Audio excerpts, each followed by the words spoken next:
Nous allons vous présenter la séance de TD numéro 6 du chapitre Équations différentielles. Dans cette séance, nous allons voir la modélisation de l'installation du courant et de la rupture du courant dans une bobine à l'aide d'une équation différentielle. Nous vous présentons les consignes pour réaliser ce TD en distanciel. Alors, vous devrez mettre en pause régulièrement la vidéo pour vous donner le temps de prendre note des rappels, des exemples et des plans de rédaction des exercices. Afin d'être acteur de ce TD, vous pourrez aussi mettre en pause pour vous donner le temps de compléter les trous des plans de rédaction. Et ensuite, vous pourrez relancer la vidéo pour comparer avec la correction. Et s'il s'avère que vous avez fait des erreurs, eh bien, vous les corrigez à l'aide de la correction présentée.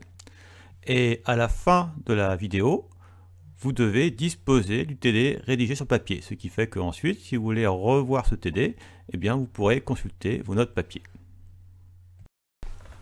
Nous rappelons qu'une équation différentielle linéaire du premier ordre à coefficient constant est une équation de cette forme où A, B et C sont trois constantes réelles telles que A est différent de 0.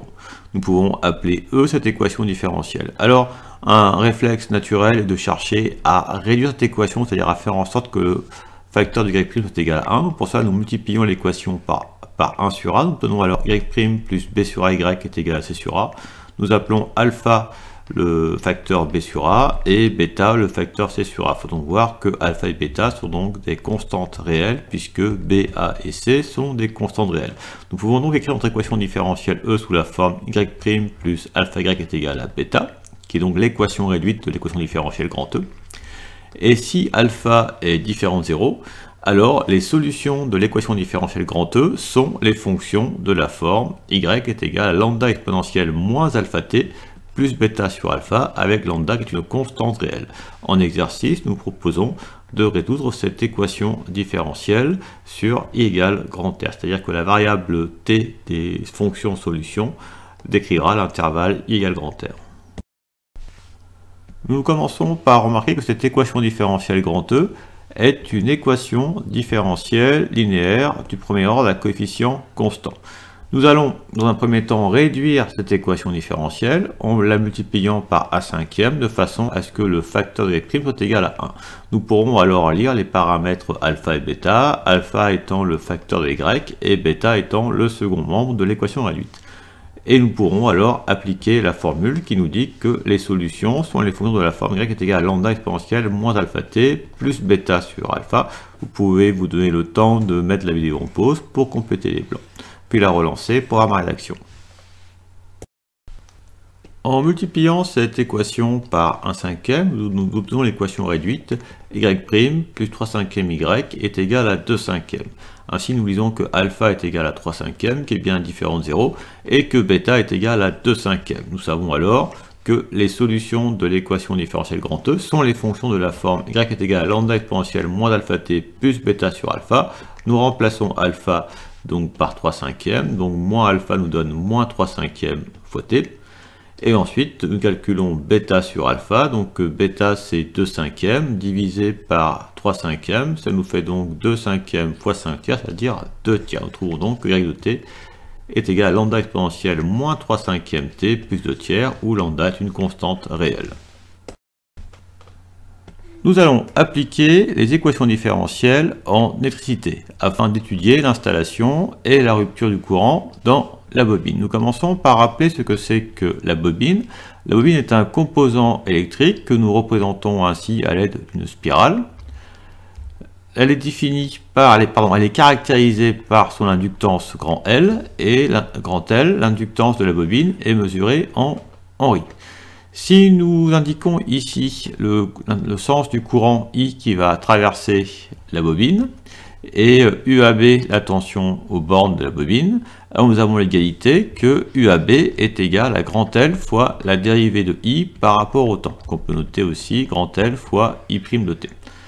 Alors, nous allons, pour étudier l'installation et la rupture du courant dans la bobine, utiliser le circuit d'étude suivant, où nous avons donc un générateur de tension, qui va générer donc une tension grand E. Nous avons un commutateur K, qui peut se positionner en 1 ou en 2. S'il se positionne en 1, donc le circuit supérieur est fermé, et s'il se positionne en 2, c'est le circuit inférieur qui est fermé. À l'oral, nous proposons une présentation intuitive de l'installation du courant dans la bobine. Nous avons donc reproduit ici le circuit d'étude, et à l'instant t égale 0, nous allons placer K en position 1. Donc le commutateur K ici est placé en position 1, ainsi c'est le circuit supérieur qui est fermé.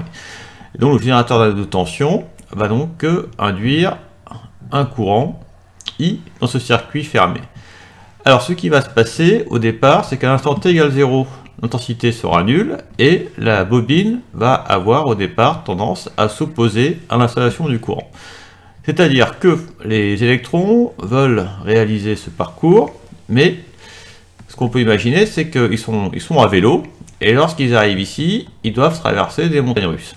Alors, au départ, comme ils ont une vitesse nulle, ils commencent à se lancer, et donc au départ, pour traverser les montagnes russes, eh bien, il faut qu'ils pédalent pour prendre de la vitesse. Et au fur et à mesure qu'ils font des tours, ils prennent de la vitesse, et ils ont de moins en moins à pédaler, et par un phénomène d'inertie, ils ont à la fin, quand ils sont bien lancés, ils n'ont quasiment pas à pédaler, puisqu'ils vont passer comme s'il n'y avait pas de montagne russe, comme si c'était un fil. On va dire que le courant est installé.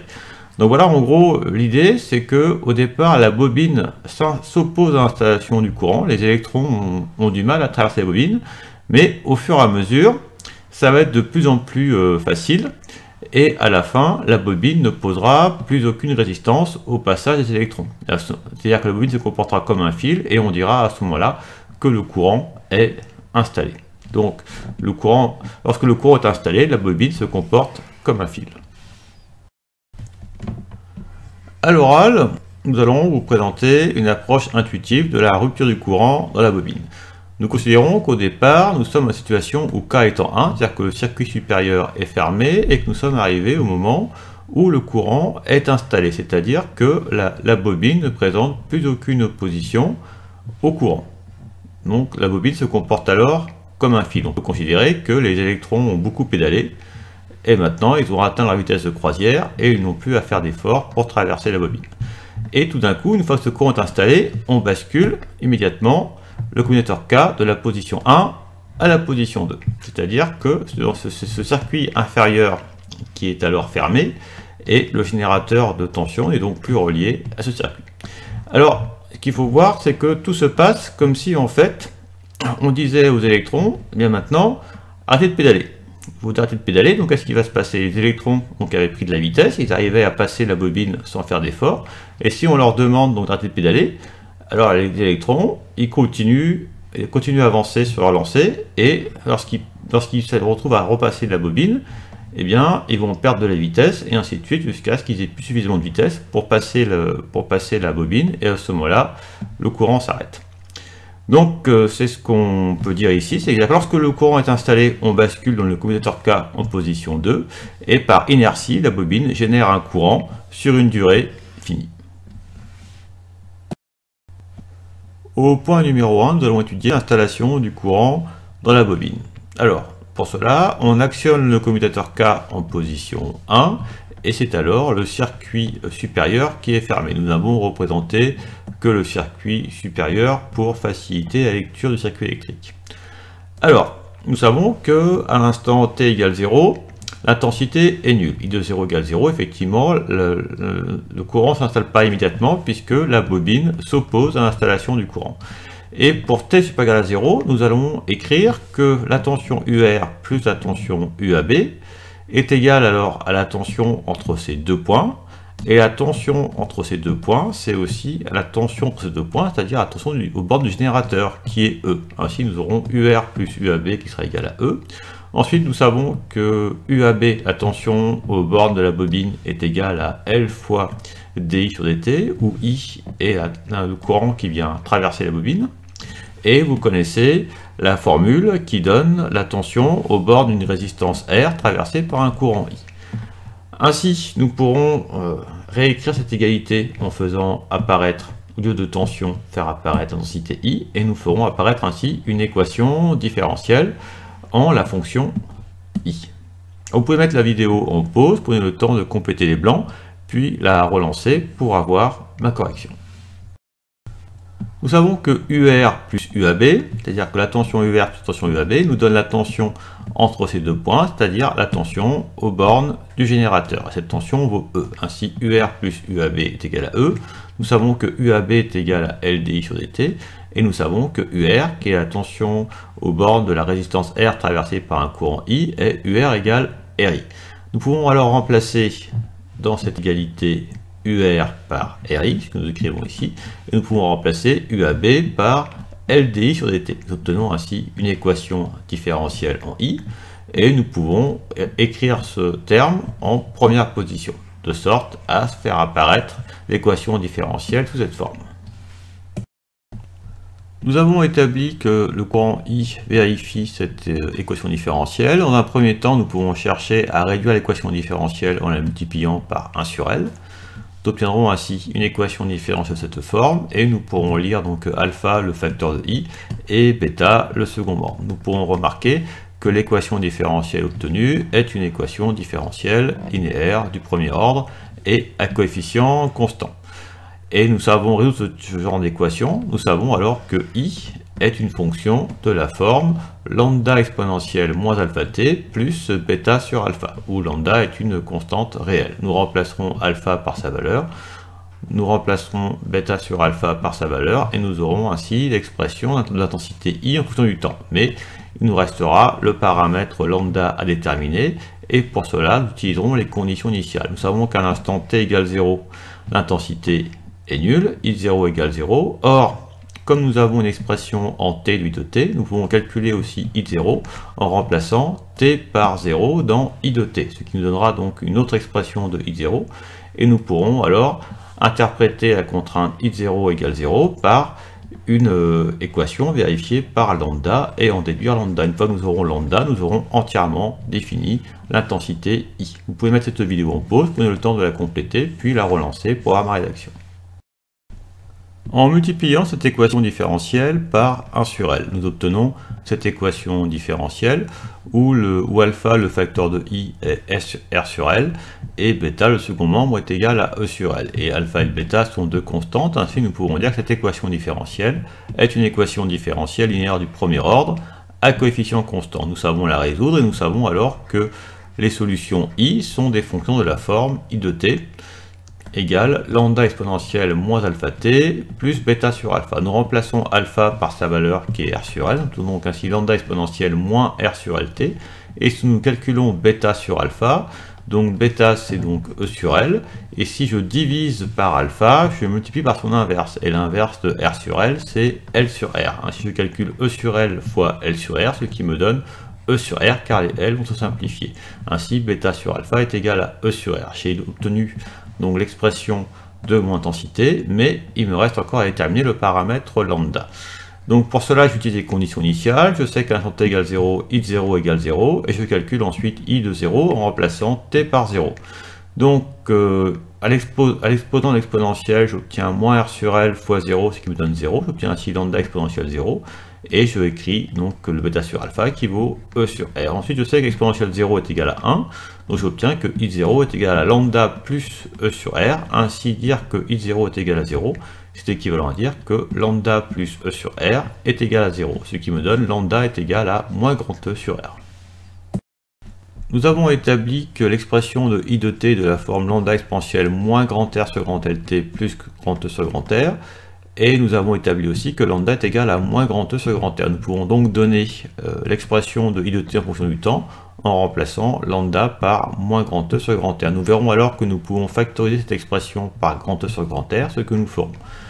Ensuite, comme nous avons obtenu l'expression de I en fonction du temps, nous allons chercher à donner l'allure de la variation de l'intensité en fonction du temps.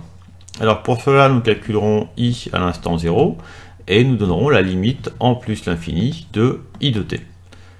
Alors vous pouvez mettre la vidéo en pause pour donner le temps de donner l'allure de cette courbe. Puis relancer la vidéo pour avoir ma rédaction.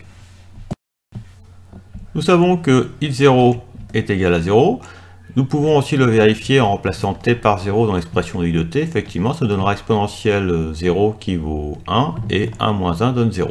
Ainsi, I0 est égal à 0. Ensuite, pour la limite en plus infini de I de t, nous regardons la limite lorsque t tend vers plus infini de son expression, c'est-à-dire de grand T sur grand R fois 1 moins exponentielle moins grand R sur grand Lt.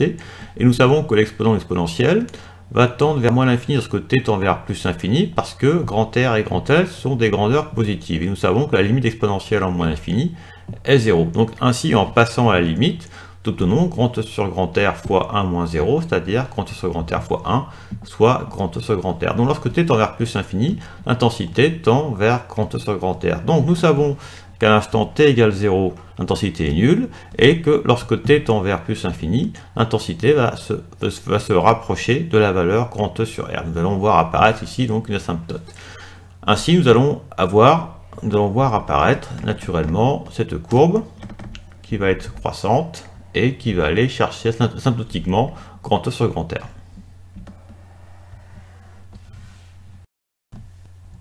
Nous voyons ainsi apparaître cette courbe. Mathématiquement, on dirait qu'il faut un temps infini pour que l'intensité atteigne la valeur grand T sur grand R. Mais en pratique, le courant sera installé, c'est-à-dire que I aura atteint grand T sur grand R à partir du moment où nous serons à un instant qui aura dépassé l'instant T0, où T0 désigne l'instant où l'intensité traversant la bobine a atteint 99% de grand T sur grand R. Alors nous voulons déterminer cette valeur T0, et pour cela nous allons résoudre I de T0 qui est égal à 0,99 fois grand T sur grand R, puisque 99 sur 100 ça nous donne bien 0,99, et pour résoudre cette équation nous allons utiliser l'expression en T de I de T. Nous voulons résoudre l'équation I de T0 est égal à 0,99 fois grand T sur grand R.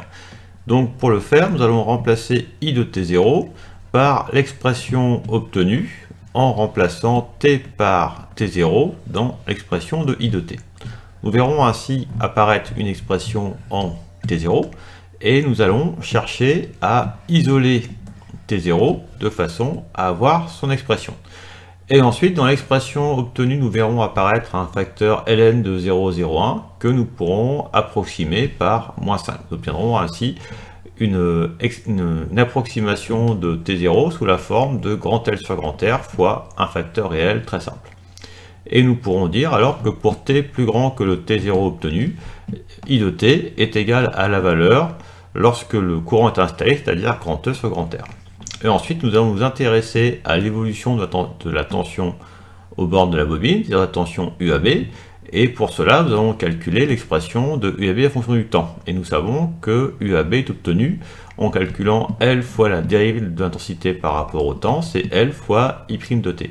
Et comme nous connaissons l'expression de I de t, nous allons donc devoir calculer la dérivée de cette expression par rapport au temps, que nous écrirons ici, et nous obtiendrons alors l'expression de la tension UAB en fonction du temps t. Alors vous pouvez mettre cette vidéo en pause, prenez le temps de compléter les blancs, puis la relancer pour avoir ma rédaction. Nous voulons résoudre cette équation. Pour cela, nous allons remplacer I de T0 par l'expression en T de I de T en remplaçant T par T0, ce qui nous donne que grand T sur grand R fois 1 moins exponentielle moins grand R sur LT0 est égal à 0,99 fois grand T sur grand R. Nous remarquons que grand T sur grand R apparaît en facteur de chaque côté de l'équation. Nous pouvons donc diviser par ce facteur. Nous obtenons alors que 1 moins exponentielle moins grand R sur grand LT0 est égal à 0,99. Nous allons alors chercher à isoler le terme exponentiel. Nous obtenons alors que exponentielle moins grand R sur LT0 est égal à 1 moins 0,99 qui nous donne 0,01. Et ensuite, nous allons composer par la fonction ln pour obtenir l'expression de l'exposant. Nous obtenons aussi que moins grand R sur grand LT0 est égal à ln de 0,01. Puis, en isolant T0, nous obtenons que T0 est égal à moins ln de 0,01 fois grand L sur grand R. Et en approximant lourdement ln de 0,01 par moins 5, nous obtenons qu'une approximation de T0 est donc grand 5 fois, est égal à 5 fois grand L sur grand R. Et pour T plus grand que T0, nous convenons que le courant est installé et qui vaut alors grand E sur grand R. Alors ensuite, nous voulons calculer la tension UAB. Pour cela, nous allons écrire que UAB, c'est L fois la dérivée de l'intensité. Alors si nous voulons dériver I de t par rapport au temps, nous remarquons que I de t, c'est un produit, donc une constante fois une fonction en t. Donc sa dérivée, c'est le facteur constant grand E sur grand R fois la dérivée de cette fonction. Alors, nous savons que la dérivée de 1, ça vaut 0.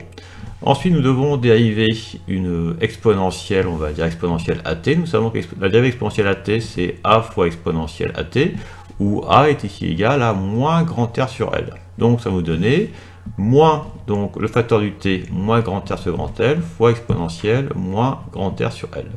Alors, nous verrons que les deux moins vont simplifier.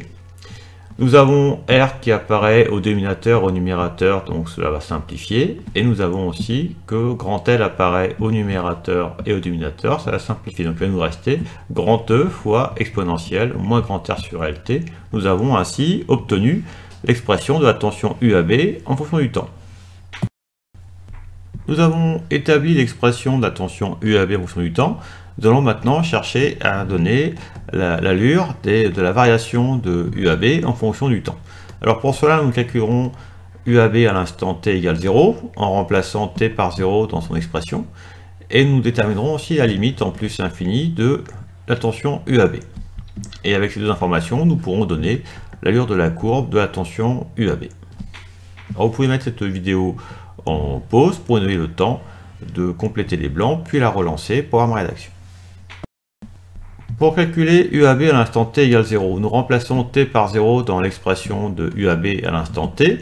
Nous obtenons alors, nous allons voir apparaître un 0 à l'exposant exponentiel. Ainsi, nous trouvons que UAB à l'instant t égale 0 est égal à grand E fois exponentielle 0, et exponentielle 0 valant 1, nous trouvons que UAB à l'instant t égale 0 est égal à E. Ainsi, à l'instant t égale 0, la tension UAB vaut grand E. Ensuite, on s'intéresse à la limite lorsque t tend vers plus infini de UAB à l'instant t. C'est la limite lorsque t tend vers plus infini de grand E fois exponentielle moins grand R sur LT. Et nous savons que lorsque t tend vers plus infini, l'exposant moins grand R sur LT tend vers moins l'infini. Et nous savons que la limite exponentielle en moins l'infini vaut 0. Nous trouvons ainsi à la limite le produit grand E fois 0 qui vaut 0. Donc sur le repère, nous voyons qu'à l'instant t égale 0, nous avons grand E, et lorsque t tend vers plus l'infini, UAB va se rapprocher asymptotiquement de 0. Donc nous voyons apparaître comme allure de courbe ceci. Donc ceci peut donner l'allure de la courbe de la tension UAB. Nous obtenons ainsi l'allure des variations de la tension en fonction du temps. Nous remarquons qu'il faudrait un temps infini pour que cette tension devienne nulle, mais en pratique, nous savons que pour t plus grand que t0, le courant est installé dans la bobine, et donc ça correspond à la situation où l'intensité vaut grand E sur grand R, et nous aurons à ce moment-là que lorsque le courant est installé, la tension sera nulle. C'est-à-dire que la tension aux bornes de la bobine devient nulle lorsque le courant est installé, et lorsque le courant est installé, la bobine se comporte alors comme un fil. Au point numéro 2, nous allons étudier la rupture du courant dans la bobine. Nous considérons que nous avons le commutateur K en position 1 et nous sommes arrivés à l'instant où le courant est installé. I est égal à grand E sur grand R. Et lorsque le courant est installé, nous allons basculer immédiatement le commutateur K en position 2. C'est-à-dire que c'est le circuit inférieur qui sera alors fermé. Nous avons bien K basculé en position 2. Et à ce moment-là, à l'instant t égale 0, juste au moment où on a basculé K en 2, eh bien la bobine, elle va s'opposer à la disparition du courant. Elle va chercher à maintenir le courant. C'est pour ça qu'au début, à l'instant t égale 0, on aura toujours I à l'instant 0 qui sera égal donc à grand E sur grand R, c'est-à-dire à la valeur de l'intensité du courant lorsque le courant est installé dans la bobine. Alors, nous allons voir ce qui va se passer ensuite pour t supérieur à 0. Nous allons écrire donc l'égalité UR plus UAB. Alors, vous savez que UR plus UAB nous donne la tension entre ces deux points. C'est aussi la tension entre ces deux points. Et comme entre ces deux points, nous avons un fil, ça veut dire que la tension entre ces deux points est nulle. Ensuite, nous allons rappeler l'égalité entre UAB et la dérivée de I par rapport au temps. Et nous allons rappeler l'expression de la tension UR, qui est donc la tension aux bornes d'une résistance grand R traversée par un courant I. Nous pourrons alors remplacer UAB par son expression et UR par son expression. Nous pourrons placer le terme de la dérivée de I par rapport au temps en première position. Ensuite, nous chercherons à réduire l'équation en la multipliant par le facteur 1 sur L. Vous pouvez mettre cette vidéo en pause, prenez le temps de compléter les blancs, puis la relancer pour avoir ma rédaction.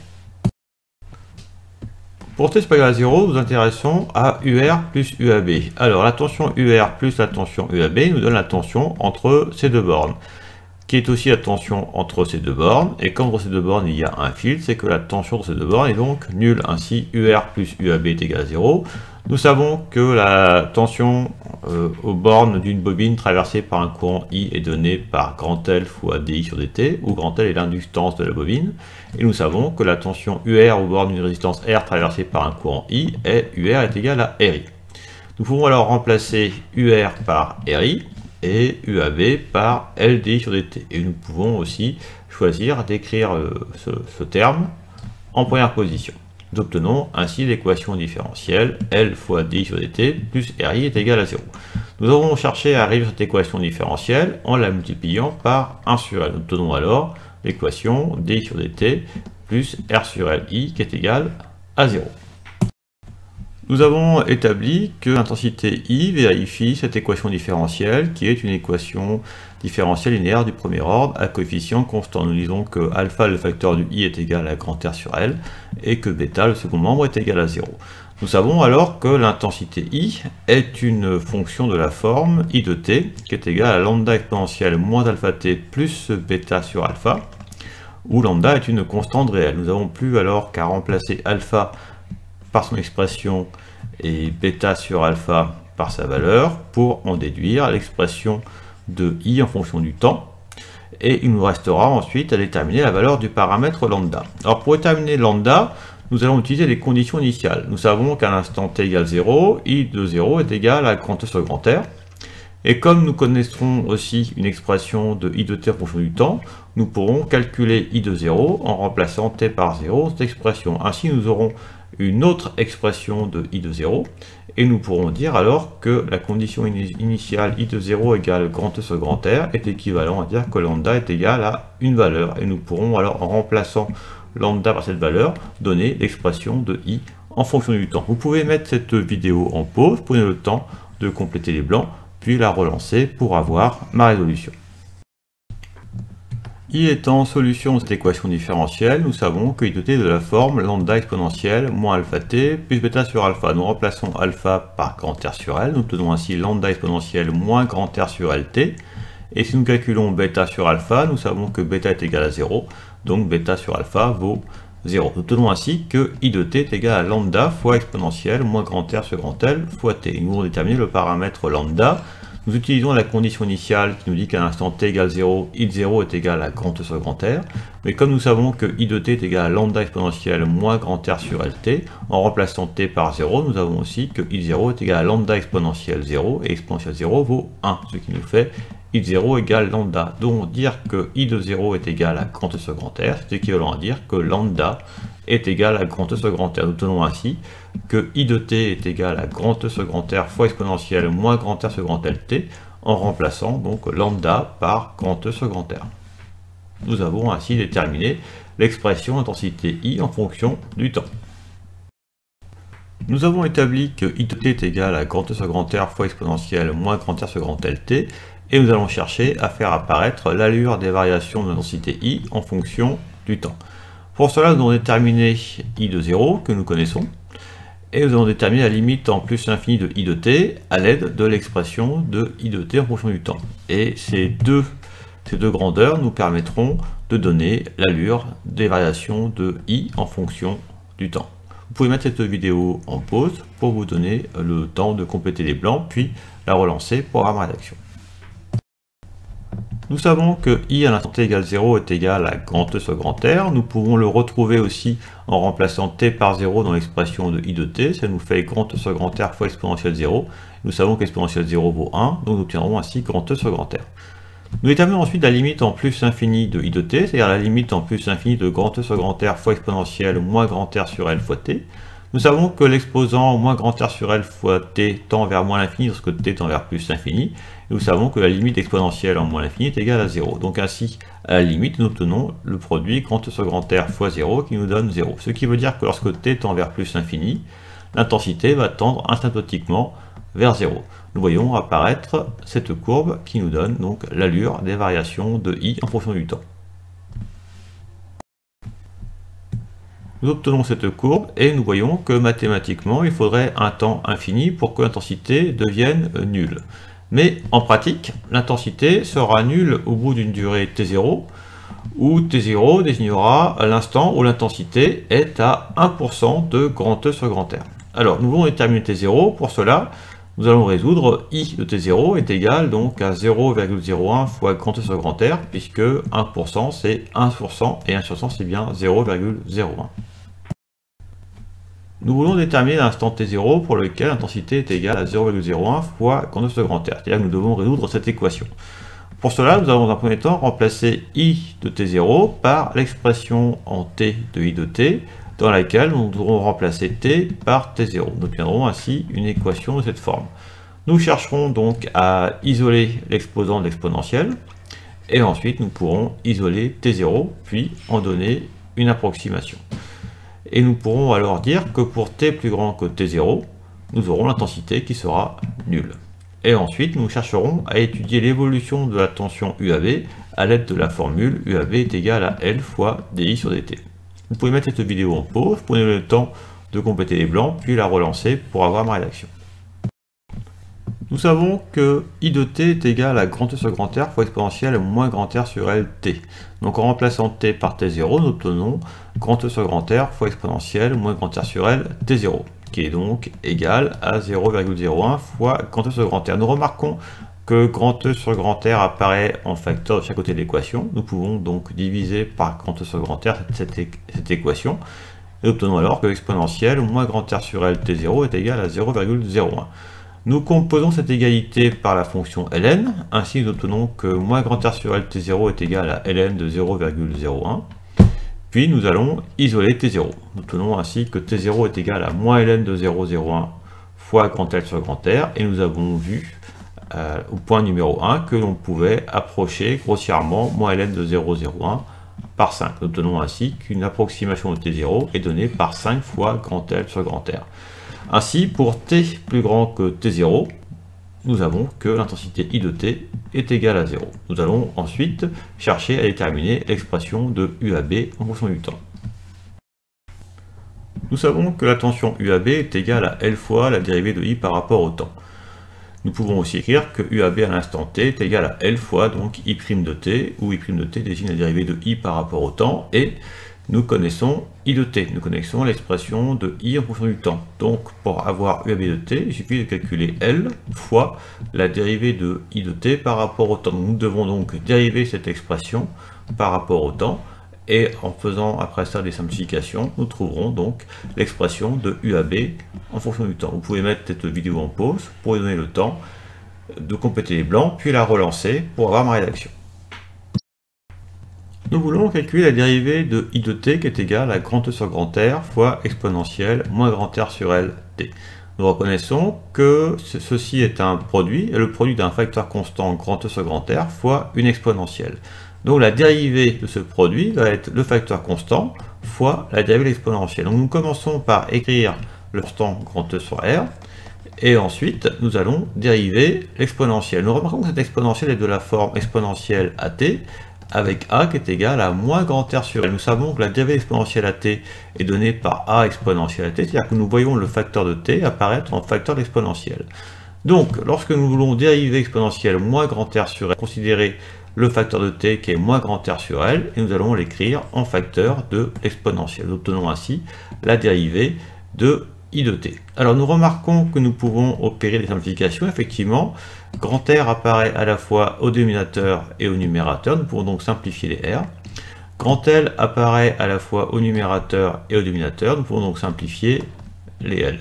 Il va nous rester donc moins E fois l'exponentielle, c'est-à-dire fois exponentielle moins grand R sur LT. Nous avons ainsi déterminé l'expression de la fonction UAB en fonction de t. Maintenant, nous allons chercher à faire apparaître les variations de la tension en fonction du temps. Alors, pour cela, nous devons faire apparaître les valeurs de la courbe. Alors, nous allons commencer par calculer la tension UAB à l'instant t égale 0.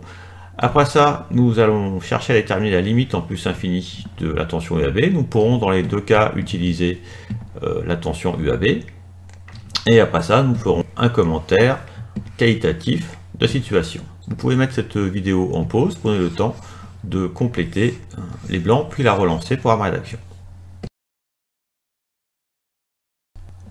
Nous calculons UAB à l'instant t égale 0. Pour cela, nous allons utiliser l'expression de UAB à l'instant t, en remplaçant t par 0. Nous allons donc nous retrouver avec exponentielle 0 fois moins e, ce que nous écrivons ici. Moins e fois exponentielle 0, nous savons qu'exponentielle 0 est égal à 1, et moins e fois moins e. Ainsi, UAB à l'instant t égale 0 est égal à moins e. Donc à l'instant t égale 0, UAB est égal à moins e. Ensuite, nous intéressons à la limite en plus infinie de la tension UAB à l'instant t. Donc c'est égal à la limite en plus infinie de moins e fois exponentielle moins grand R sur LT. Et donc encore une fois, lorsque t tend vers plus infini, l'exposant moins grand R sur LT tend vers moins l'infini. Nous savons qu'exponentielle en moins l'infini tend vers 0. Donc nous retrouvons la limite avec moins e fois 0, qui nous donne donc 0. Donc ainsi, lorsque t tend vers plus infini, la tension UAB va se rapprocher asymptotiquement vers 0. Nous voyons donc apparaître cette allure courbe.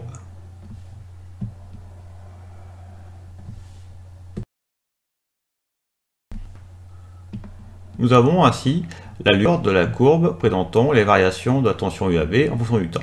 Nous remarquons que cette tension UAB est toujours négative, c'est-à-dire que la tension UAB a un signe négatif. Nous pouvons le justifier car la bobine est devenue un générateur de courant. Effectivement, vous savez que lorsque vous avez un générateur et que vous considérez la tension à ses bornes, lorsque cette tension est positive, alors le sens de la tension indique le sens du déplacement du courant. Ici, dans notre circuit d'étude, nous avions au départ fait apparaître le sens du courant I dans le sens opposé de la tension UAB. C'était justifié parce que, au départ, la bobine était récepteur et non pas générateur. Ensuite, quand nous avons fait la bascule, lorsque nous avons mis le commutateur K en position 2, la bobine, effectivement, devient générateur. C'est elle qui génère le courant. Et à ce moment-là, si cette tension était positive, alors le courant se déplacerait dans l'autre sens. Comme le courant se déplace dans le sens opposé de la tension UAB, ça veut donc dire qu'elle est négative. Bilan. Pour t plus grand que t0, nous pouvons dire que le courant est rompu dans la bobine, effectivement, puisque nous avons dit que pour t plus grand que t0, nous avons I de t qui est égal à 0, et nous avons aussi que la tension au bord de la bobine est nulle. Fin de cette séance.